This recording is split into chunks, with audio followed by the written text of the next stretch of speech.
So what we're making is one of these necklaces, and it's pretty easy. So the first step is to cut 3 wingspan length pieces of whatever you're using. I am using hemp cord right now, and I have plenty of that if anyone wants to come pick some up. You can also use like embroidery thread, which is what we used to make friendship bracelets, but either way, it'll work. So we're gonna take and find the midpoint of one of our pieces and then tie a loop at the end. And you want to take whatever stone you're using and slip it through your loop to make sure it's tight enough. So right now, that's where my like little cage part would start. So I'm going to pull it a little tighter. This is hard to show because my fingers are kind of covering stuff, but I'll do my best. So we're going to have our loop be about that big. So it sits there on our rock. And then we take our other 2 pieces. So you take one, find the midpoint of that. And I'm using 3 strands. You can also use 4 if you want, especially if you're using a bigger stone, but it's up to your discretion. It is a lot easier to braid off the 3 strand ones. So we're gonna take, I'm gonna take and thread, you take your loop through here, and then take all this thread through to tie it on. And you're gonna wanna pick a point, like at the you're gonna wanna make it into a triangle and then tighten this down at one of the 3 spots you're gonna use. And then you take your 3rd thread, find the midpoint, and do the same thing you did with the green one.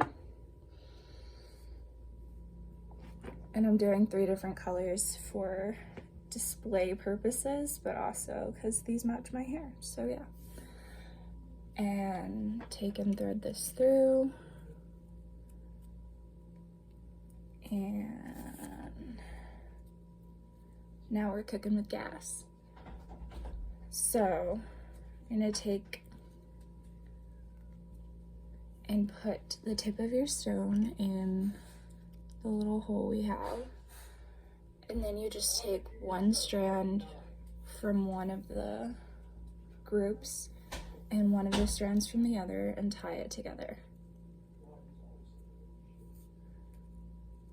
And I find it best to try and keep it centered on the rock where it was so that you don't lose track of where you were.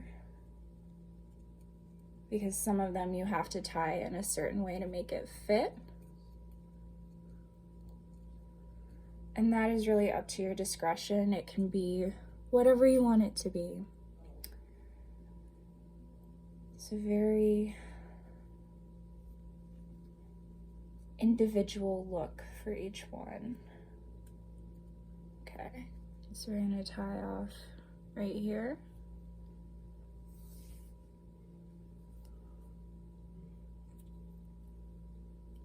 Don't make fun of the faces I'm making during this. I know I look stupid.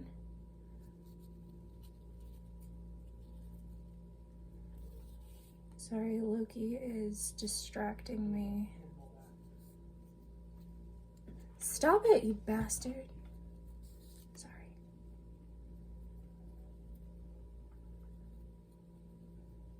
He really wants to play with this string, so he's being kind of a jerk about it. And then we're gonna come here and connect those. And then you've done your first round of knots. And it's just like, I don't even know if this qualifies as macrame, but it's just basically tying knots until you get to the end. So I'll show you the next couple I do. and then go to finishing it off, because this can be kind of boring. It's a little bit straightforward, so I don't want to bore you guys. Then we'll just take these two and tie those together.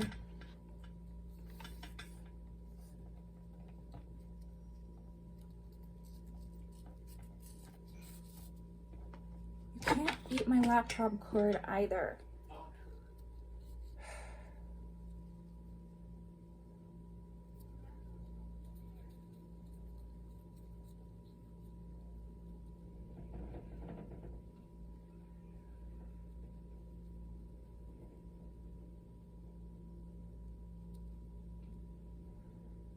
And if you're having trouble getting the knot tight, you can just take turns pulling on each side to kind of get it to tighten down.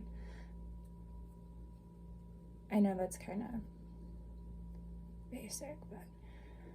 And if you want to like switch it up a little bit, you can take and move a color over. So it may not be like the one that's positioned closest to the strand you're tying it to, but it makes it look cool.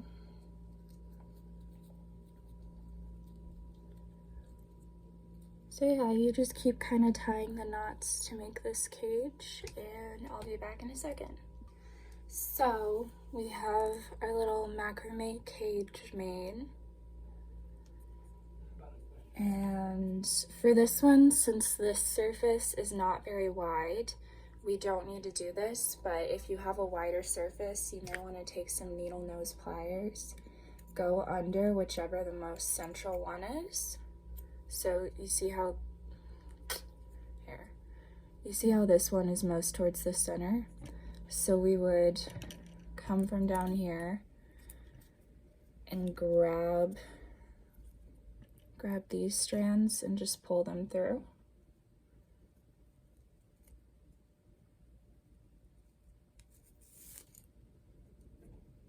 And then you do that with the other ones, but we don't need to do that for this one. But that just keeps the knot more central, and then it's easier to have the crystal centered on the necklace. And that is also a problem with this knot here, so you want to make sure that you pull it down in a way that will leave these strands straight up.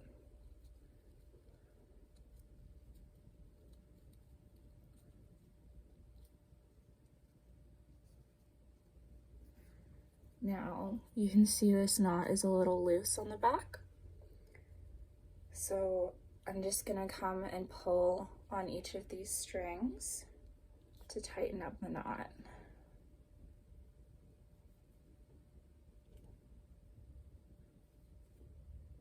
That way it's less likely to come undone and it looks better aesthetically. All right. So now that we have our nice pretty knot and our nice pretty cage, that's just what I call it. I don't know what the real term is.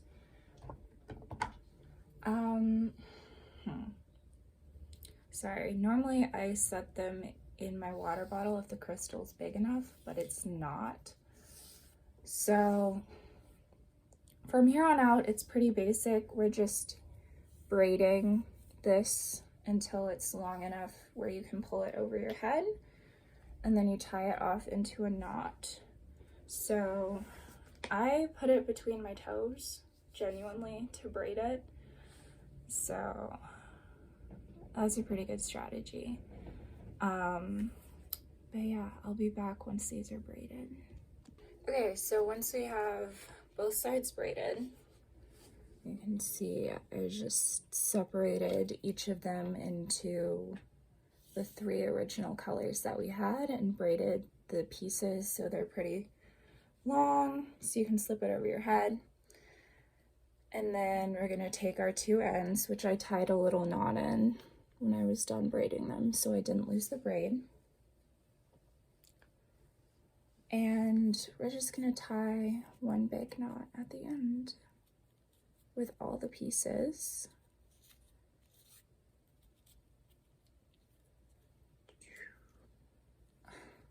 And I like to pull it out as much as I can so I have all the braided part out. And then same thing, we're just gonna pull on each of these strands to get our knot nice and tight.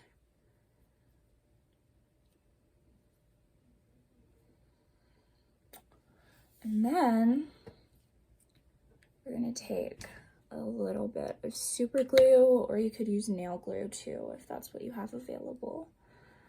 And we're gonna put a couple drops.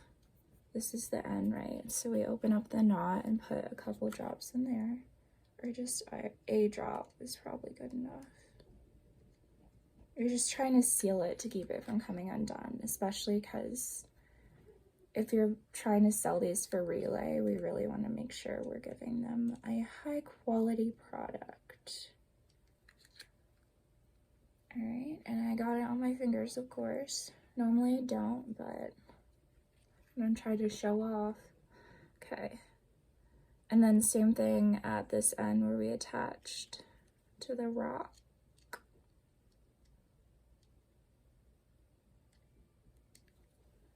Okay, and I like to come underneath here and just get that side of the knot too. And sometimes it gets on the rock, but that's honestly kind of a good thing because then it's gonna stay where it is.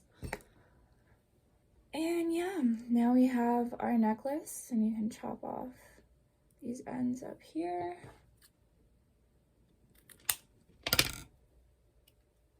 So yeah, that's how it's done. I may have forgotten a few steps, and if I did, please let me know. Also, if you don't like where your knot is and you want to redo it, the needle nose tweezers are also really convenient for that because they just make getting the knot out that much easier. And surprise guest, Loki. All right, bye.